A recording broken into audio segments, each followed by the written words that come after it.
Today's the 13th. So, hello everyone. Hello, and welcome to our March 13th, very soggy in Nebraska, Mentoring Stewards community call. And yeah, here we are, Good of the Whole. And this mentoring call is for our mentoring stewards on Good of the Whole. And so no one will be watching this except for people who are already mentoring stewards. However, I want to talk about what that means in a little bit. So we're going to begin with Shelley opening us with some resonance.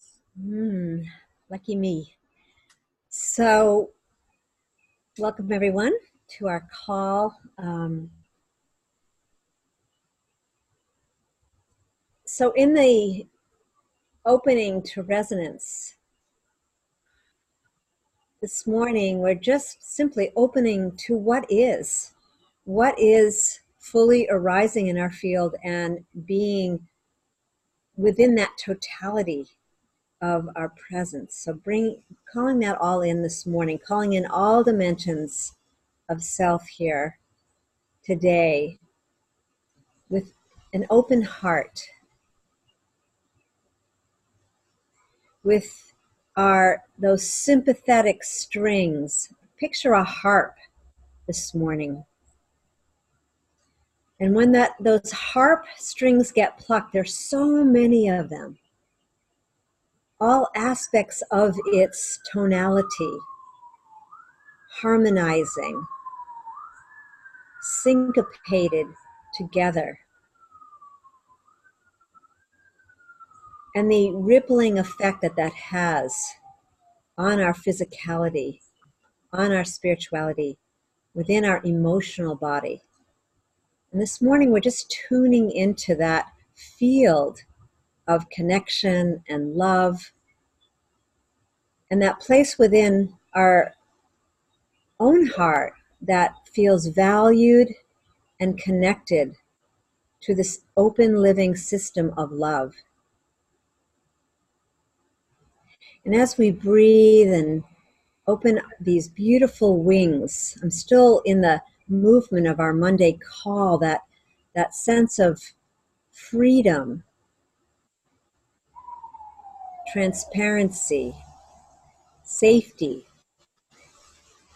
and the sacredness within all life. We are that as we come here this morning, just really in that fullness and joy, just as like the morning songbirds here. Just, I open the door in the morning and it's just so beautiful. The power of song, the power of melody. And here we're bringing our collective symphonic presence here to listen to what's emerging, to how we can contribute to the greater whole. And just really settle in to our shared vision here this morning. Just taking another breath. Really going all the way into that singularity, that point of stillness, which holds everything, all of the answers we're searching for.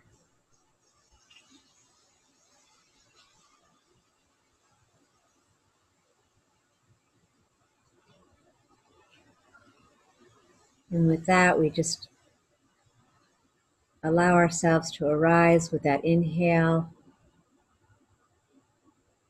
and fully hold this collective here this morning, breathing into that source point. And so it is. Welcome everyone. Pass this beautiful virtual talking stick to you, Julie. So let's just continue to hold this field for a minute before we do check-ins. And just stay with this field, this beautiful space that Shelley's created that is us. And as we're holding our collective intention to nurture the capacity to live for the good of the whole, which is our mission, right? To nurture our capacity to live for the good of the whole. So hold that field for a moment. I'm going to invite us to expand this field together before we do our personal check-ins, in that in the same way that the field informs us, we're informing the field. And we've talked about that before. So information comes in from the collective whole, and we're being informed, but at the same time we're informing the field, this collective consciousness, this the noosphere, or whatever we want to call this thinking layer of our planet. And there's a realization with that. If we really see that, then we also have to understand that our positive thoughts are going out and informing the field. At the same time, our negative thoughts are going out and informing the field. So at the same time, there's beautiful initiatives and people coming together and gathering in meditation and peaceful activities and doing beautiful work on the planet. There's also a lot of negativity, anger, frustration, fear that's informing that field. So let us hold this field. Let us hold the conditions of more positive, whole qualities, and send that into the field today as a collective. Sorry, I'm going to turn off my phone. Forgot I had it on. So that we're amplifying our intention. We're amplifying our intention to cultivate and nurture our ability to live for the good of the whole. And as we hold that, we're seeing others in our families, in our communities, in our world, having that same experience of cultivating and nurturing the ability to live for the good of the whole.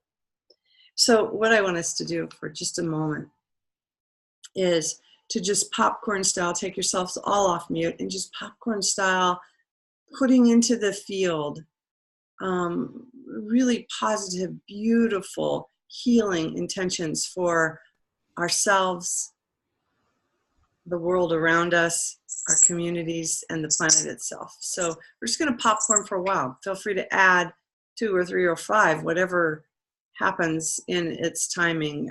Not paragraphs or sentences, but really brief little few word interjections into the field, and we'll all hold that together for a bit here before we do a check-in.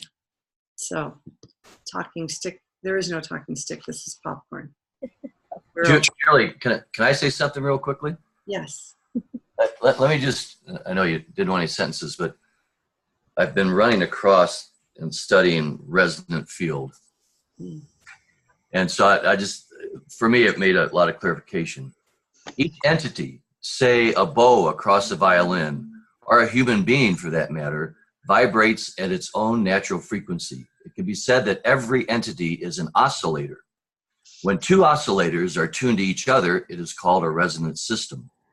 The larger the number of oscillators within a system, the more stable the system becomes, and the more difficult it is to disturb. Our largest oscillating part of ourselves is our heart. It's the largest noisemaker. When our hearts as oscillators come into our resonant system, the effect is multiplied tenfold. Just want to say that. Well, thank you, John. You know what? I know Shelley and Henry are going to love a copy of that. If you want to, yeah, look at Shelley. Shelley, please, please, please.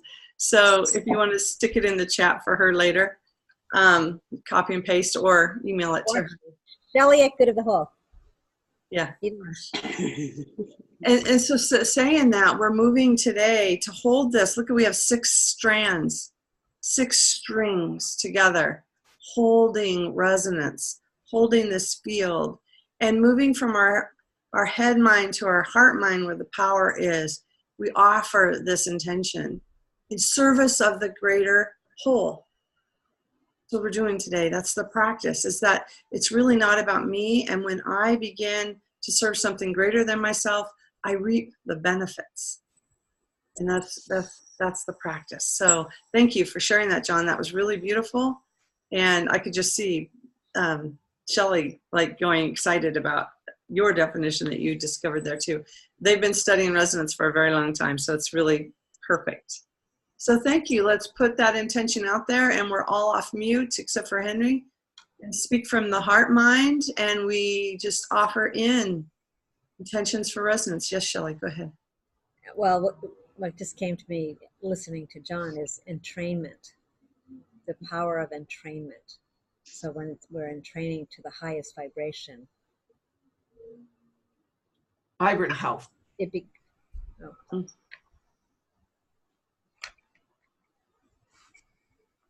Cooperative transformation. Imagination and inspired action.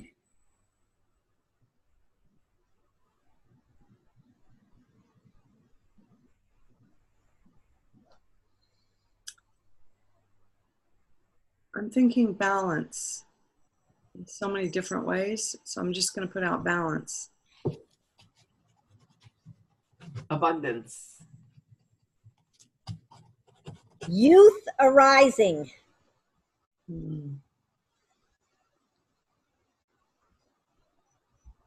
Tuning to the hum of the universe. Deep peace. Co-creative play.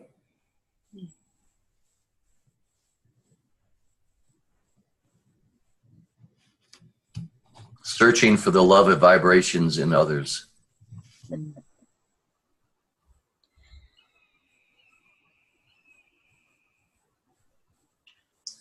Expressing joy.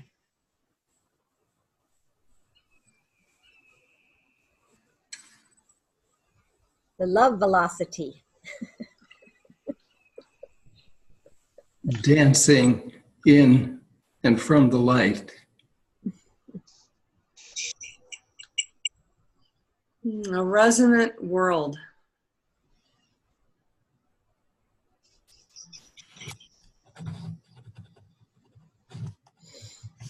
And trusting the light.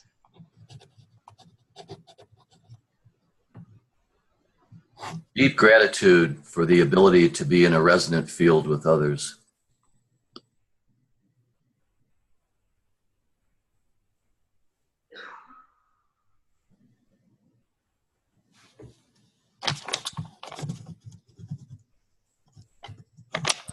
Point of presence.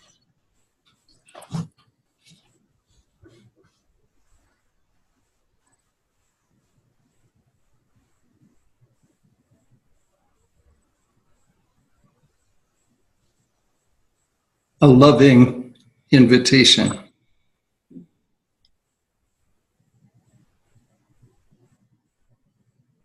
Wholehearted.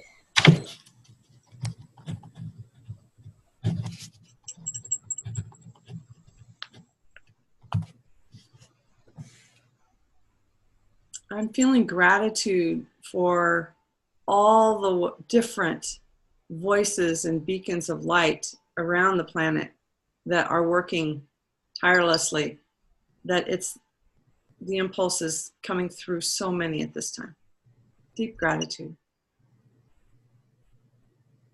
And when those voices unite into a singularity, I just get plumb excited thinking about it.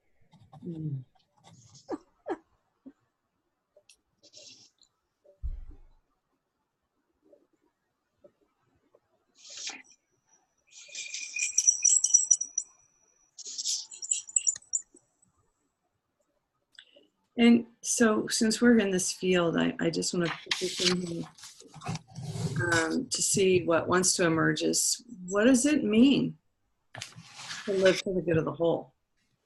Let's Could just, you repeat that, please? Yeah. what does it mean to live for the good of the whole? Let's put that out there. Let's put it out there loudly with this amplified field.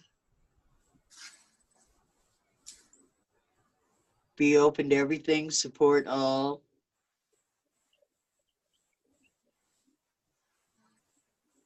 Have an intention to always be uplifting.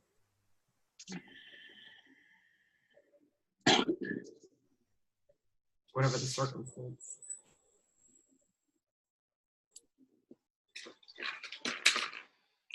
Inspired action and embodiment.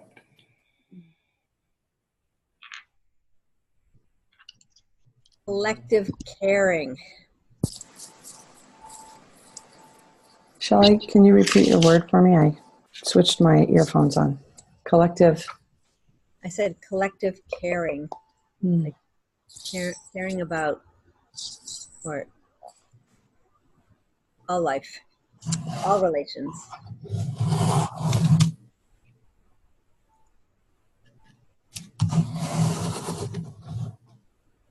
I don't know if I can do this in a couple words. It might take a few more. Go for it. Go for it. No rules here. Okay. Your piece this morning, Julie, on struggle affected me a great deal. We're in a world of struggle because we were taught that struggle was the way to wholeness and success. And I wrote a little piece back to you this morning about in my life, and I feel like a lot of others, we were accepted if we were willing to struggle, but the struggle was for self-aggrandizement. And I'm seeing now that the good of the whole is not about my struggle to do or provide anything or make money or whatever. The struggle is to a little bit of a struggle against the notion that we need to struggle. And our society, our culture, our economics is everything.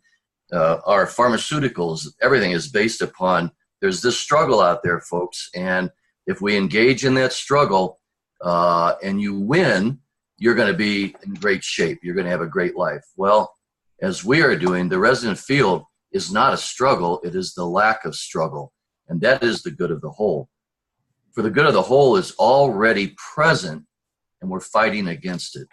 I feel like our resonant field is saying, folks, let's not struggle. Let's move into the loving field that is already present, that is our natural birthright, and help each other get there without having to go into this struggle place. Let's say that. I think that's the good of the whole. I'll follow that because I feel like that and a little bit of reframing is that it's so living for the good of the whole is recognizing that everything is already whole. I'm already whole. It is that experience of it is the tactile experience of moving with the actual movement of life itself. And like someone already said, the return is joy. You know, the return is connection. The return is a sense of belonging. The return is, I mean, I'm surrounded, sorry, I'm going off, but I've been surrounded by a teenager who's bored all the time. And it's so fascinating to me what that is and where that comes from, you know, when there's so much, you know, it's really feeling that sense of communion with all life. I'm complete. It's funny because when you said that, I don't have a memory of being bored for a very long time. I need some boredom time. But what I'm just going to follow that thread from John to Shelley, and feel free to add more words here because this is an important, I think, process and field for us to hold and to hone. Is that when Shelley's talking, when John pulled that through, and then Shelley, I was really hearing that wholeness and understanding what living for the good of the whole really is, understanding that we are whole within the greater whole. We are, let me back that up. We are the whole. We are a part of creator and creation that's inseparable. And when we understand ourselves as part of creator creation, anything we would do to harm anyone or anything is ourselves. And we've heard that from spiritual teachers for thousands of years. So teaching it in a practical way in this world sometimes is really difficult, because mass consciousness, which is thinning, but mass consciousness is working against that because of the old conditioning that John brought up on Monday of, especially to be masculine, you be tough, and we compete. We see everything in separation. So I'm just wanting to hold that reality that all this stuff we're doing is we're making it up anyway. So how can we amplify the truth that is more the reality than the world outside that we see in conflict and chaos? The truth and the reality is we're not separate, and it's beautiful, and it's already okay. And you're right, it's in this beingness of the wholeness. Shelley said one time on a call, I don't remember what kind of call we were on, because we have so many, but at one point it was like, we were talking about our connectedness, our connection to each other, our connection to the planet, to the earth, to the elements, our connection to creator. And she had just said in a moment, if we experience wholeness, all of that just is, it's like when we really understand wholeness, it is this sacred divine wholeness. It's really something more than mind, body, spirit, holistic health. It really is whole. So anyway, any others? This is beautiful. Thank you for contributing.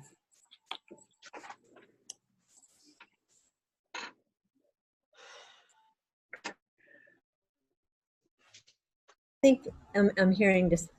Well, this is really beautiful. I mean, Julie and I were talking I guess it was Monday afternoon, and just the word embracing. When we're living good of the whole, we're embracing life. We are. We actually like kind of honed in more of. Engage. Yeah, right. That's where I was going. So it's embracing life. It's engaging with life, and it's expressing that life through you and as you. So we've really kind of landed that, because that to me is living for good of the whole. When I can embrace myself fully, I express from the wholeness within myself, and I engage with another from that wholeness. To me, that's living the whole.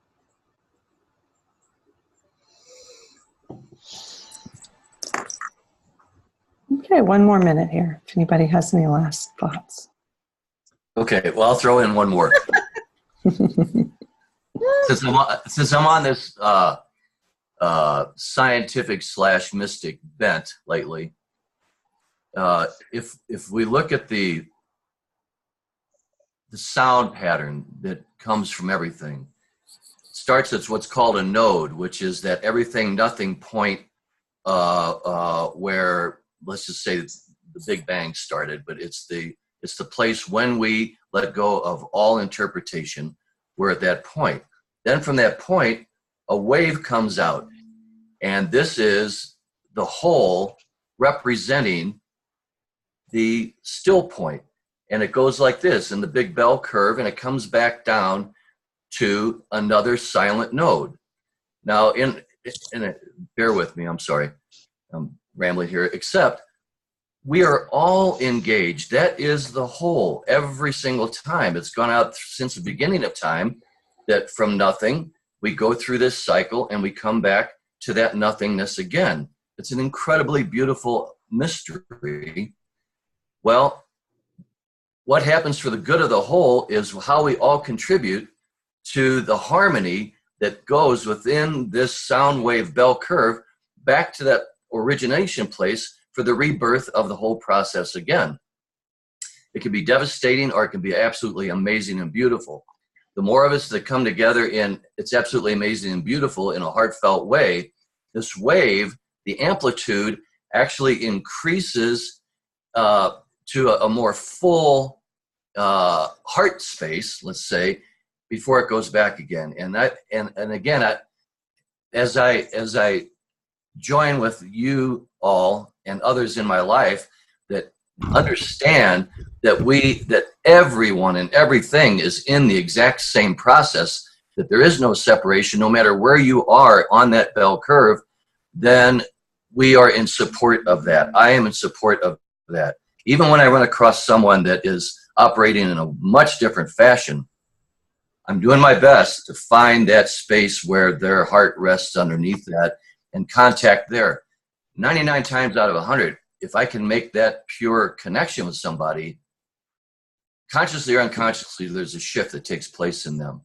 And if we can, as we resonate together, I know that this is good for my heart, and I know that my interactions in the rest of the world become better for the good of the whole. And so I feel like that's my teaching, is how can we continue to bring this good energy from the nothingness back to the nothingness. I don't know if that makes sense. But. Indra's net. What's that? Indra's net. Okay, I don't know what that means, but We'll look it up, I think. oh, Indra's net. Oh, okay, I got you. I'm an old man. Be aware. Hey. I'll add something that I read an article this morning, and I think I'll send it all to you because it was just so interesting. Genetic dark matter and the return of the goddess. It's actually from a couple of years ago, but it's started out with the intelligence of plants, and it got into how these exosomal RNA strands are everywhere in our what they call our dark matter. 70 to 80%, it's even more than that, I think, of our genetics is dark matter, because they don't know what it does. But it turns out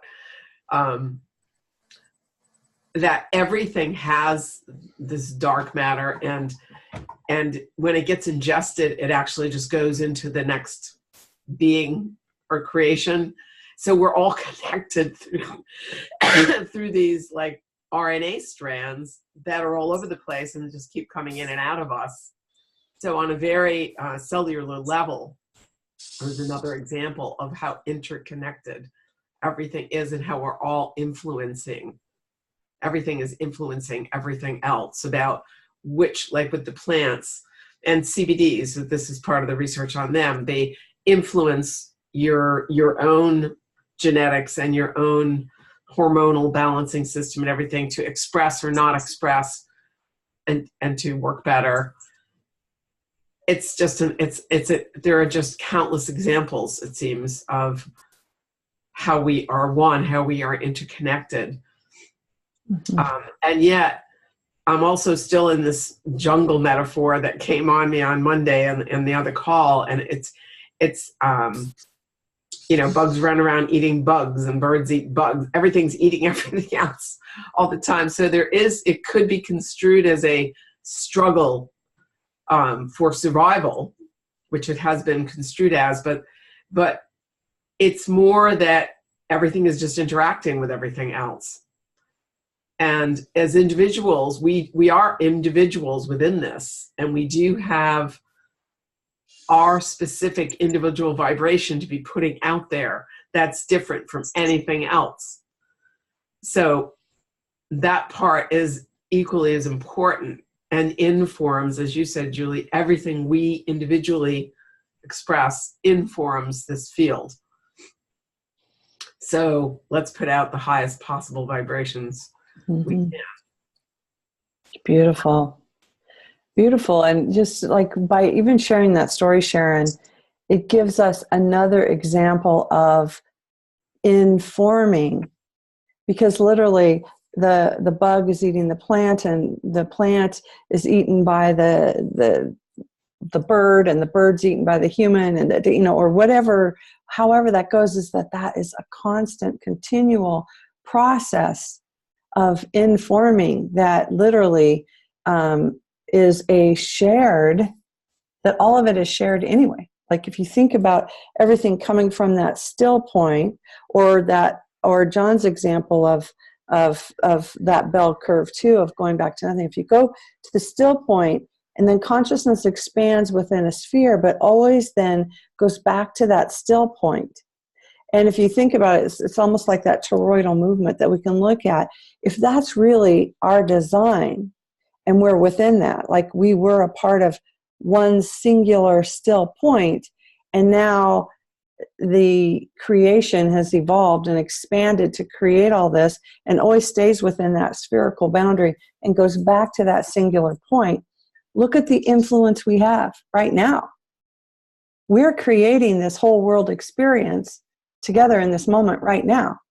We're dreaming our dream into being. And I talk about that on my show today, and I brought that up with Michael, who does the Joseph Communications, because he talks about dreaming, and he mentioned dreaming a new dream. And so we had a really long conversation about dreaming the dream on the show. But imagine that, like literally we are in this moment influencing and informing everything, because really does anything else exist beyond this moment right now? So beautiful. Thank you guys. You don't know how much you just helped Shelley and I. So it was beautiful, and you don't know how much we've just helped the good of the whole, and helped the good of the whole planet, the good of the whole humanity. So thank you so much for playing. I don't remember, co-creative play was Henry's one word. I feel like we're in co-creative play, holding this field and amplifying. So thank you about that. Let's do a check-in. Thank you for playing, and let's just do a check-in. I don't have a topic for you. Let's just say, how have we been for this week? What's anything moving inside of you, or even in this moment as we're sitting here? And let's keep it small so we can talk about some media things and not run out of time. So a minute or so. Check in.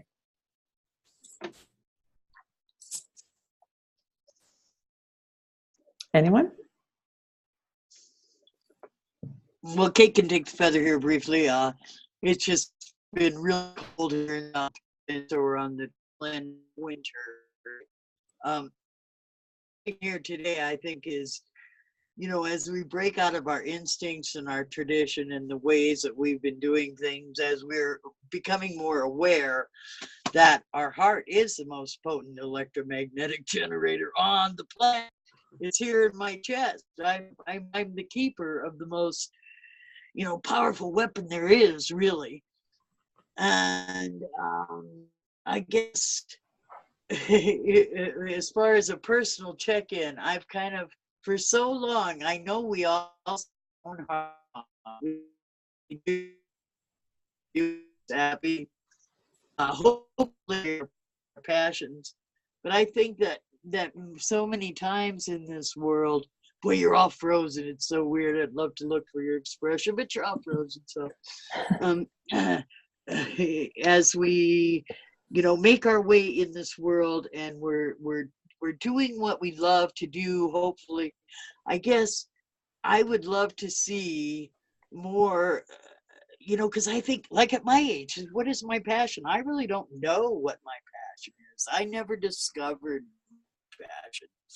I think that we need to find the children, they're young, and be able to, what's the word, just kind of how, instead of forcing anyone to do anything, allow that intrinsic nature and creativity with themselves express how to go.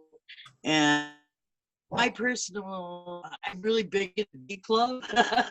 And I'm big in the bees, and I'm just not doing a whole lot on a big collective scale, other than to maintain, I just try to sing a beautiful, joyous song in every moment that I can. Of course, we must honor our emotions and stand true to them. But that's a brief where I'm at. And thank you for listening. I'll return to talk further. I'm going to jump in, Kate, because another thing that just popped in listening to you is that living for good of the whole is living your passion. And I think there's been a really big issue, I know in my life, about trying to find your passion. Just be who you are. It can't help but evolve. We are our passion. I don't know. So I don't know. I just feel like there's a misconstruct around this. I remember passion games, right? Not compassion games, but the passion, whatever that was, passion test. And it never really struck home with me because, I feel like that's been part of my problem, is that everyone keeps saying, who are you and what's your passion, and I think just how do you express love in every moment is, so in that note, just my check-in is really sitting more deeply in myself. I'm really excited, just what is evolving here. I feel like after all these years of listening to the field, listening to each one of you is the voice of good of the whole coming forward, the voice of resonance. And Henry's doing these amazing interviews. I listened to 2 of them last night, and I just feel like the articulation, the words, we're moving into a place that we're creating a pathway for people to have the experience that we're having with the resonance and the resonant field. Whatever your particular holographic way you're coming into it, I'm excited because I feel like this year is the opportunity to lay the groundwork for. Julie and I have been talking about the education of the heart, the education of heart resonance, really having people understand what they're stepping into in regards to their wholeness. And so I can feel that. I've never, in all the years we've worked together, right, Julie? Like I haven't felt the collective roots implanted in the ground, and I feel like it's happening with each one of you. Really being willing to stand and express yourselves. Henry stepping, just everyone, Kate, everyone, Sharon, just being here, John, just falling into this, and I'm listening to you going, oh my God, this is what we've been saying for years, but you're like poignantly poised to get it out there. So that's what my share is, the joy of that and it's very touching. So I just feel like, and we're all holding it together. So, and I'm seeing it being expressed in my life through everything I'm doing. Like I'm going to a dowsing convention and I'm talking about wholeness. I got accepted to present, and guess what I'm presenting about? Wholeness. And the resonant field, John, you're talking about waves, and hopefully see them letting me do a workshop on 5G, because essentially it is understanding resonance and understanding our bodies and understanding what a polarized wave does to our physicality, and so I feel like it's just moving everywhere. And so thank you, I'm complete. Henry. So following the thread, the last 2 sharings, so passion is, at least what's coming to mind, is what calls to you in the world.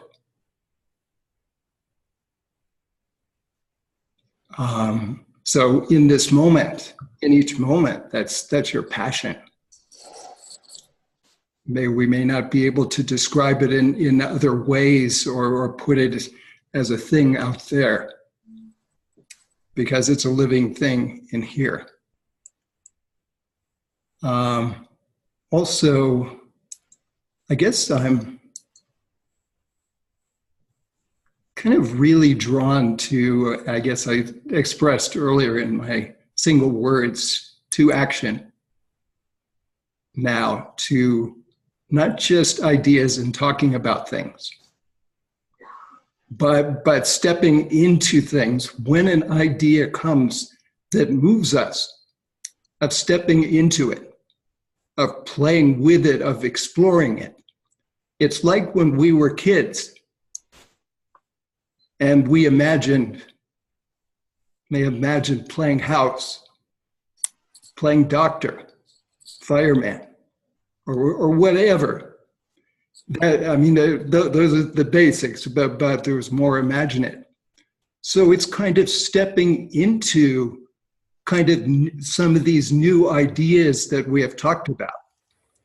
So I put the idea forth of considering ourselves as ambassadors for the good of the whole. So almost kind of playing, what would that look like? What would that feel like? What would our communications be like if we were in that, or as visionaries? So what is our vision? Let's get together and imagine that and embody that, or co-creators. So that's action again. So for me, part of one of the things that was expressed by the founder of Damenhurt through a game they played called Risk, where he would be able to, he was said to be able to hold 14 strategies at the same time. So, I still don't fully understand that, but just understanding the different possibilities to share and embody what we know here, what we're sharing today. So that's what really moves me now. So for me, the good of the whole is kind of stepping in. There's quite a lot of potential here in this circle today, but also within the good of the whole. So it's just kind of exploring and creative playing, and kind of stepping into some new ways of embodying, what the world needs now. So anyway, those are some thoughts that come to mind for me. Kind of taking the next step in on our own spiral, and and I see each of us kind of embodying new things, or opening more, and so that's where I guess my energy is at for the good of the whole. And I still don't fully understand it, but I'm trying to embody more of the potential and what calls to me in the world, what calls to me at this moment. So I feel complete. Thanks, Henry.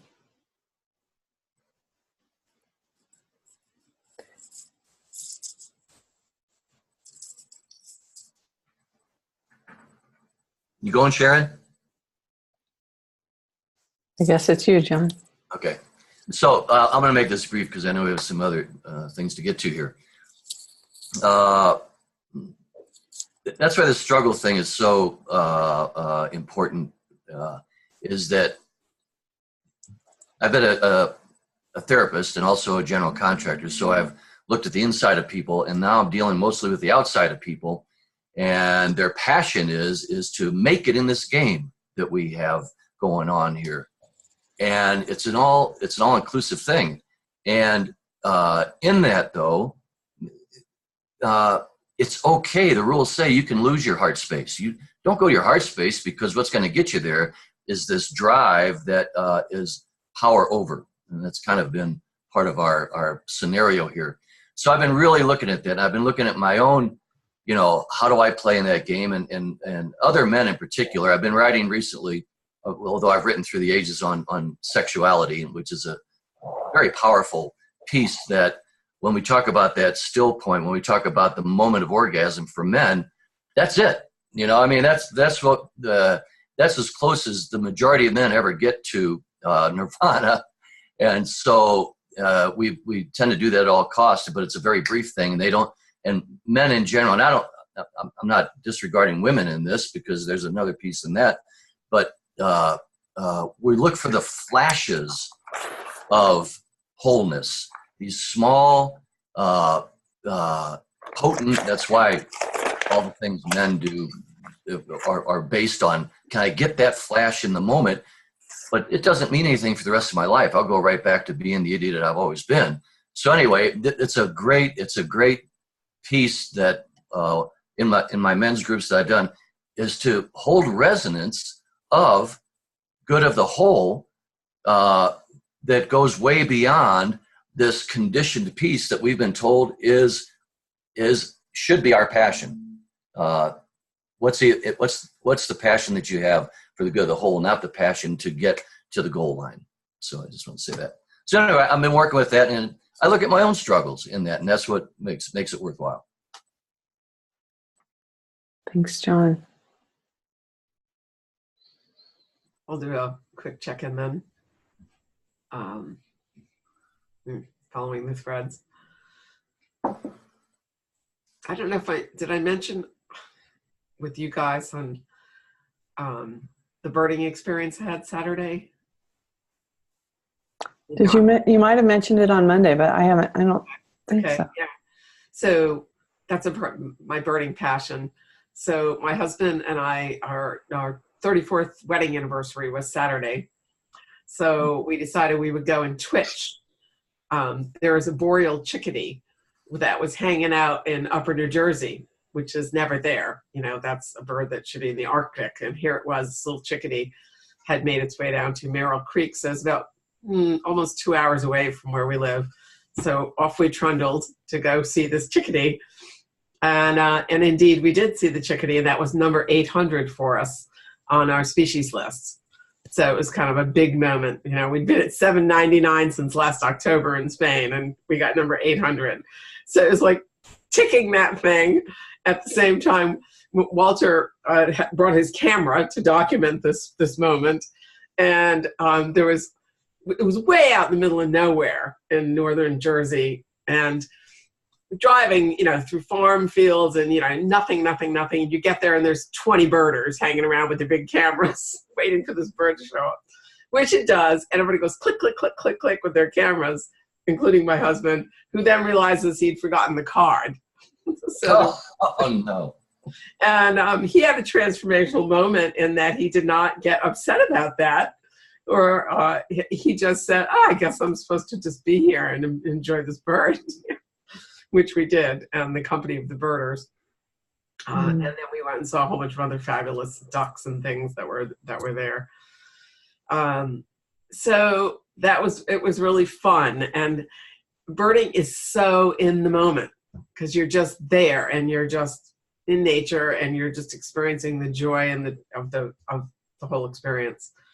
So that's passion, and that's very much in the moment. And then I'm also doing this mentoring work with youth, a young man in Camden, and his world is opening up so much from what his background and experience had let him think was possible to what he's seeing now is possible. And we said to him, why don't you apply to the Tufts Graduate School for Environmental Planning and Policy, which he wouldn't have, he'd been to Rutgers. He actually did first in his family to graduate from college, and he wants to create sustainable cities. So we're helping him with this application process at the moment. And we'll see where that will go. But there's just so much moving, it seems. And yeah, I'm in it, so I'm complete. Beautiful. I hope you didn't take that wave as cutting off. Shelley was saying, bye, the realtor's here. Okay. Sorry. So thank you. I wasn't going to do a check-in because I want to conserve on time, but I will do a little check-in because since I've seen you last, I've been nursing my husband who had surgery. And what's been really fascinating is he's one of those guys that John's talking about. He's this go, go, go, go, go, go, go, go. And he was joking about having this great nurse to take care of him. And, he's joking on social media. But the process of him really slowing down has been really nice for this. Tomorrow's 7 days. Today's the 7th day. Yes, last Thursday was surgery. And I just want to bring in a reality and a truth about that I just had read, and I thought this was really fascinating because it's about Henry's question, so I'm going to bring it back in. So what I read was that in order for us to increase our vibrational frequency, to really amplify the field and hold it, we have to slow down. We have to go to that still point. We have to slow down to raise our vibration. And if you think about vibration is moving really, really, really fast. But when we move really, really, really fast, we slow down our vibrational frequency. So there's this thing that's happening. Isn't that fascinating? So, and I've watched this with my husband slowing down in 7 days. I've watched his mood, his relational communications, his, he's supposed to put on the persona of I'm so bored and I can't wait to get out of this chair and I got work to do and we got to hurry up. And that is his persona. But this week he's developing a new sense of identity in the slowing down. And so I'm going to share another story. So Henry asked, he didn't ask, Henry said, Henry, you so get good of the whole, and you continue to say, I really don't get good of the whole, but I just want to tell you, you're getting it. So when Henry said, I don't quite understand good of the whole, embodying this higher frequency, when the vision for good of the whole came in, it's a long story. Maybe I'll write about it because I think it would be an important story probably. But when it landed in my lap, I was dealing with a lot of really interesting people, all the publicity people from all the superstar, self-help, human, just all these amazing authors and speakers, and they were all fighting over who has the rights. So they were in this competition, and they were angry. Who has the rights to the video? Who has the rights to the photos? Who has the rights to who gets to release it first? Excuse me. So what I'm going to say is when it dropped in, what was really clear was as these new higher vibrational frequencies are coming into the planet, and this light, this increased light is coming into the planet, the more we embody it, the more we are serving the whole. And so when Shelley was saying those E words, I was thinking, oh, how do we embody this? And how do we embody it is to experience it, to express it, and to engage with the world around us in that space with that embodiment. And so I'm going to share a story because I think it's just fascinating. If we're really nurturing our capacity to live for the good of the whole, every little thing matters. And how we often work, we've talked about conditioning and training, and one of the things we do, one of my conditioning is to be the good girl, to, be a good girl, don't engage in conflict, and, smooth things over, be nice. And yet I'm a psychotherapist, so I had permission to be very clear in my profession. And so 2 weeks ago, we were in California, and we're at the opening banquet of this insurance meeting. So the opening evening, all these people coming in, mostly from the Midwest, because they were all insurance agents and this insurance company. And the I don't know what her title was.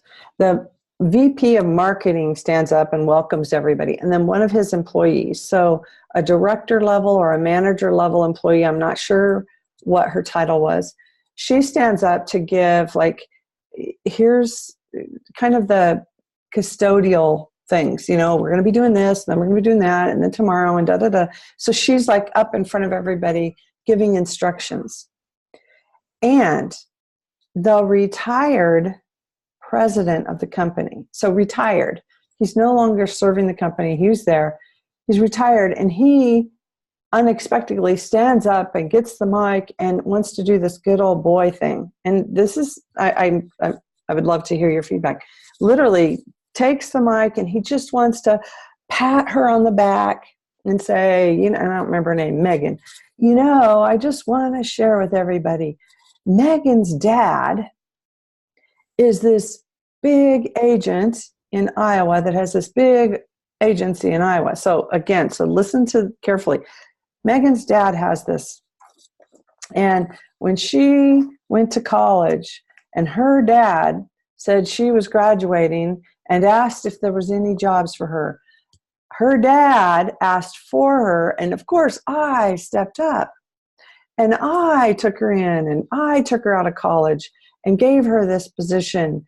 And look at her now. And then her sister graduated from college and she needed a job. So I took her in and look at her now. Boy, does her dad owe me a lot of money. So I would love for you to be off mute because I could see some of you chuckling and scorning and stuff. So I'm at a table of 8 and I'm like ready to throw up and listening to this language. I don't know if you heard what I heard, but I said to the table, I said, of course, my husband's there and 3 other couples.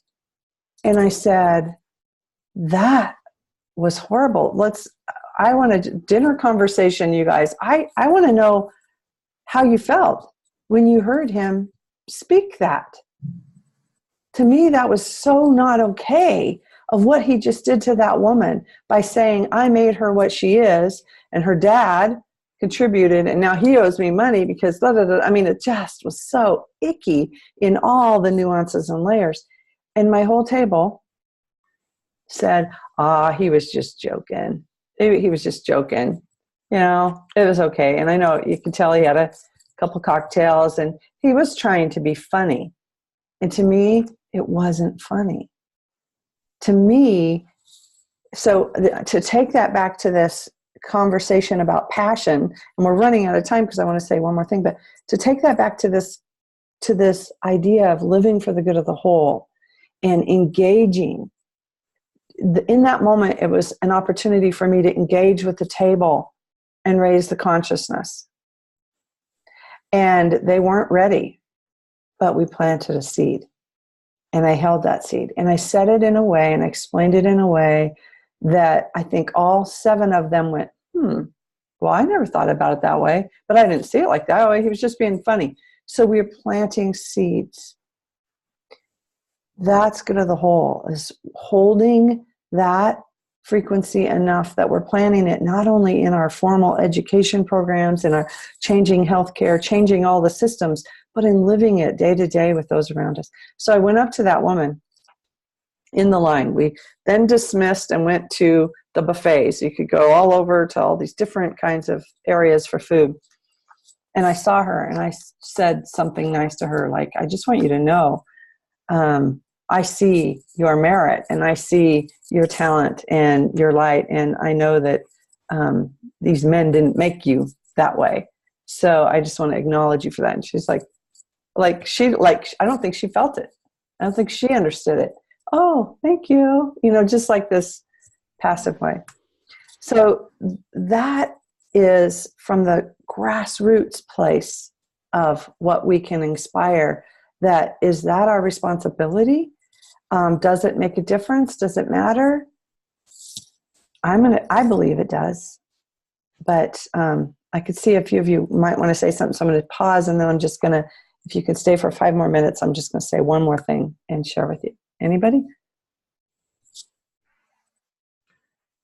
I think you saw it, so it was yours to say. I mean, you could maybe have also stood up at that moment and said, and I would like to have a round of applause for this woman who has really taken advantage of any opportunity she got, and she's doing fabulous, and put the attention to her. Yeah. It's like, who knows? But you did what you did, and it planted. Yeah, I mean. Thanks, Sharon. Yeah. You've heard me talk about the human condition and the conditioned human. This is the epitome of the conditioning that we've been going through, men and women, but particularly women are now standing up, at least getting a voice. But the conditioning is like goose stepping Nazism, and it's incredible. And you're right. It's so unconscious. It's so much the pattern of what we've been conditioned to believe, that people are going, what are you talking about? But we're planting the seeds, and you planted a seed. And that's awesome. So got to continue doing that, if nothing else. And if you want to see some great examples of women speaking up, watch AOC, watch some of the videos, that young congresswoman from New York, how she's speaking out right in those congressional meetings. I mean, she's just not letting them stop her. Yeah. She's calling it. She's getting slammed, but she's not stopping. Yeah. So I don't know if it connects, but I was trying to make a connection with your article, your beautiful article on resilience. And, perhaps this isn't necessarily an example of that. Maybe this woman or they're referred to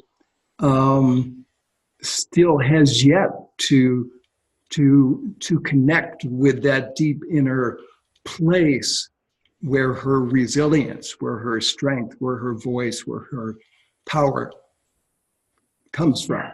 As part of a process that at least partly helped to happen for her.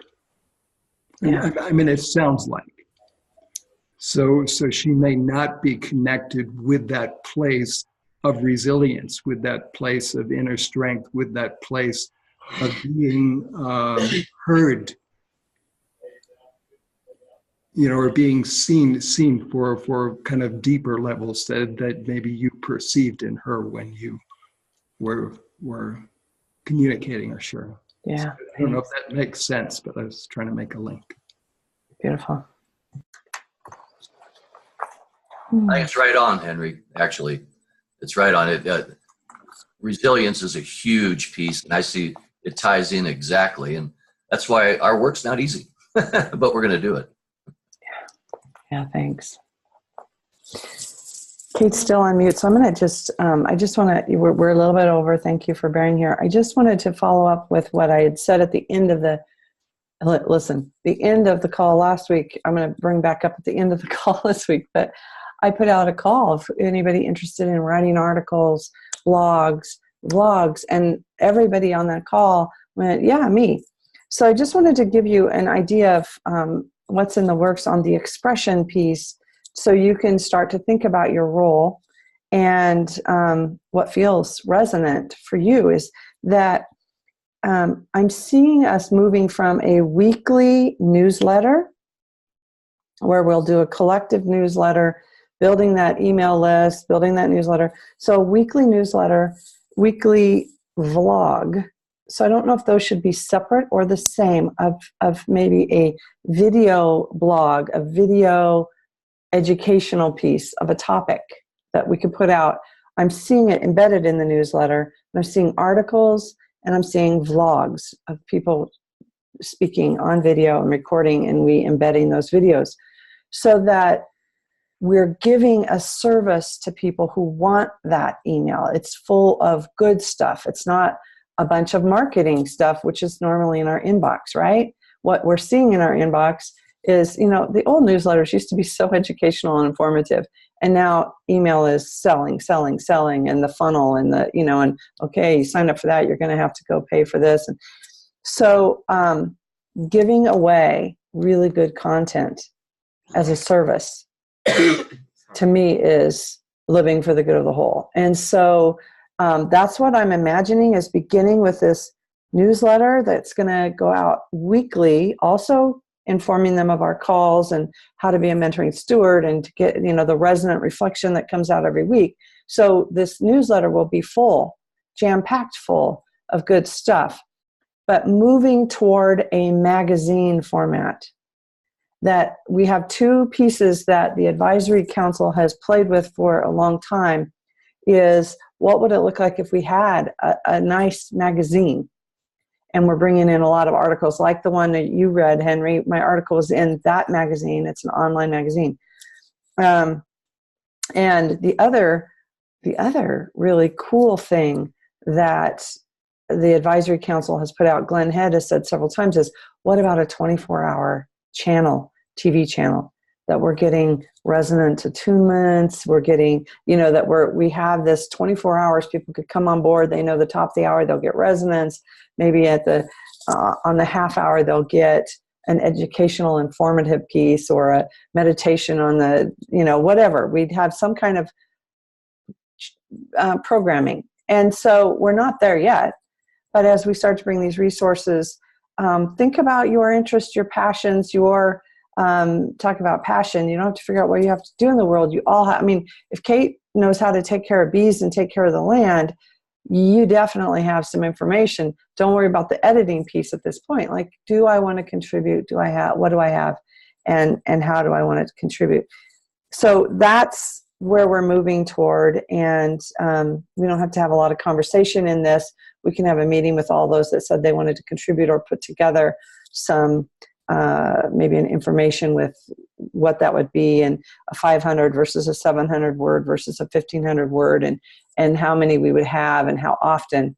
So obviously, just with all of us, we'd have one beautiful article every week, and we all wouldn't have to be writing very often. So we could do that because we don't need to bombard them with a lot. We just need to provide quality content, and that's that expression piece. How do we embody? We experience, we express, and we engage. And that's the action piece for Henry. We're engaging. We're engaging in this. We're engaging in that. So that's our formula, I guess. And I just wanted to bring that back out here. And if anybody has a quick question, you can. And I just want to say we're also starting to put the pieces together for a retreat in the fall. Likely the end of September. We traditionally do it the first week in October, but we're looking at the last weekend in September. So we're kind of iffy on that, but it's looking like the end of September. So with that, any other questions before we close? I'll just say I wasn't there last week, but I would be interested. Excellent. I thought you were, Sharon. No, you weren't? I think on Wednesday I wasn't. Okay. I don't know, maybe. Excellent. I'll put you on the list. Okay. Definitely. I just want to comment. This isn't a question, but I've noticed each week, I'm brand new to this, but as I look at this page right here, I see 5 individuals that live life circumstances in different ways. We have a beekeeper. We have a bird watcher. We have Henry is a mystic. I don't know what you do other in your life, but you're incredible. We have this wonderful woman that has coordinated her gifts. Have a varied life situation. But the fun thing is that the thing that brings us all together is this resonance, and it comes through. And if I were to tune in, instead of seeing one person sit there and drone on, I see where it's living in actual people who lead actual lives that come from different strings, as we were talking earlier. And that's fascinating. I think a lot of people would be interested because there's an opportunity to identify with someone that's living a life similar to mine, and yet they have this resonance. What's that about? So I just thought I'd throw that out. Nice. Yeah. Thank you. That'd be a good article. It would be a good article. Wink, wink. Yeah, that would be a great article. Yeah. Yeah. I thought of one other thing I wanted to toss into the mix, kind of for my check-in or whatever. But I was catching up on various emails from spiritual groups that I'm associated with, and the Saima community is one of those. And they had just come back from the Kumbh Mela, and so I listened to them talking about that on a video, a satsang that they put forth a week or so ago, and they noted that there were 150 million people at the Kumbh Mela this year. You'll know what that is. Kumbh Mela is the largest gathering in India. It's the largest gathering in the world of spiritual focus, with a spiritual focus. Everyone comes to the Ganges to bathe in the Ganges, and 150 million people can be seen from space. There are 9 million people in New York. This is 150 million people. And it's peaceful, and the vibration. So the people that were coming back from the Kumbh Mela, are so expanded. And we're talking about resonance and so that is a fact of resonance that has been going on in the last month. It's like a 5-6 week thing altogether. And it's just concluding now. There are still some people there, but it's just, Beautiful. Yeah, that's all happening too. Beautiful. Yeah, there's so much happening.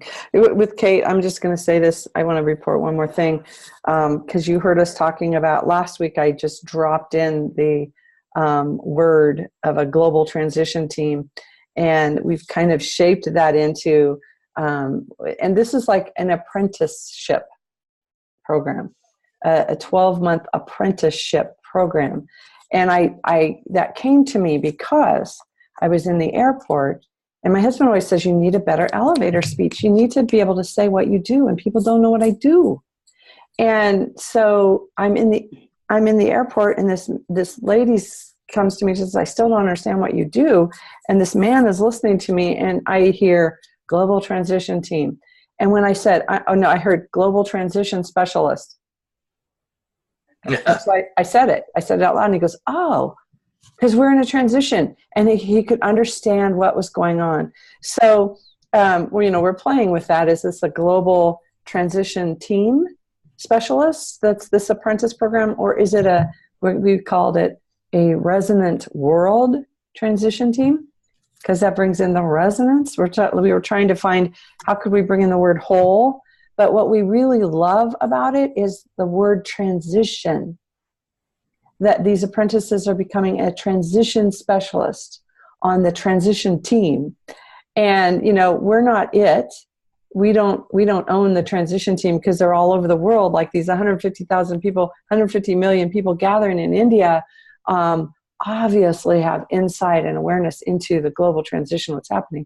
But anyway, that's that education component that Shelley was referring to earlier, not just the resonance piece, which is like a course within the apprenticeship, because the apprenticeship is so much more. So resonance is one of the primary, most important courses in the apprenticeship, but we have a lot of the science and spirituality and a lot of other topics and courses that we're working with to hone down to say this would be a meaningful year, and this is a way that we could literally support the organism by providing that education. So it's all exciting. It's all cool. And I love the sound of resonant world transition specialist as well, because resonant world is a cool goal, but we haven't super landed it yet. That's just there. So be aware of that. And we will be asking all of you to help. You all could contribute. You all can, there's places for teaching. There's places for a lot of things when we get this rolling. So I just want to honor you all in that, because I think that's what Shelley's feeling now is as those roots go down and the life force is moving throughout the organism more, it feels really alive and good and well. So yeah, so that's that. Thank you guys for being here. Thank you. I enjoy these hours. I never know what we're going to talk about.